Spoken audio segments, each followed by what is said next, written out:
The Wizard of Oz by L. Frank Baum, retold by Samantha Newman, narrated by Daphne Kouma. Chapter 1. Whisked Away.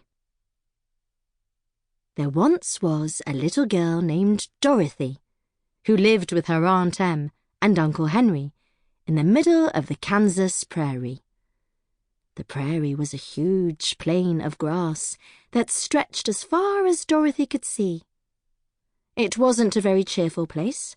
The hot sun and the wind dried everything out and made it dull, and Aunt Em and Uncle Henry seemed worn out by their struggle to make a living from their farm.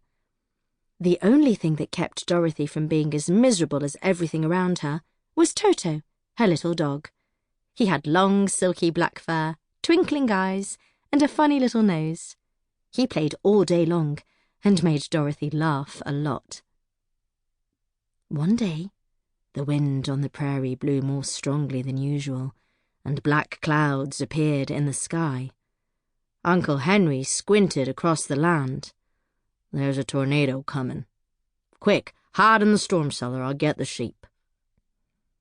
A little trapdoor outside the house led to the storm cellar. Aunt Em ran straight to it. "Quick, Dorothy, get in!" she screamed. Dorothy was in her bedroom. She was about to run for the cellar when Toto wriggled out of her arms and hid under the bed.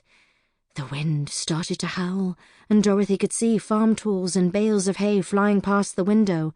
"Come on, Dorothy!" Aunt Em screeched as she climbed down the ladder. Dorothy caught Toto, but then the house shook and she was knocked to the floor. The wind blew so hard that the house started to spin. Then, with a great gust of wind, it was lifted up into the air. Up and up, Dorothy and Toto flew, away from the prairie and Aunt Em and Uncle Henry. Dorothy was scared. She hugged Toto close as the house flew on for hours. Eventually, it fell back to earth with a bang, and bright sunlight shone through the window. Dorothy ran to the door and opened it to see the most beautiful land. There was green grass, tall trees filled with singing birds, bright flowers, and a crystal-clear stream. She gasped. This was not the dry and dusty prairie that she knew. She was sure she must be very far from home. Dorothy spotted 3 men and a lady approaching her house. They were about her height, but they looked much older. The lady bowed and said, "Welcome, sorceress." Sample complete. Ready to continue?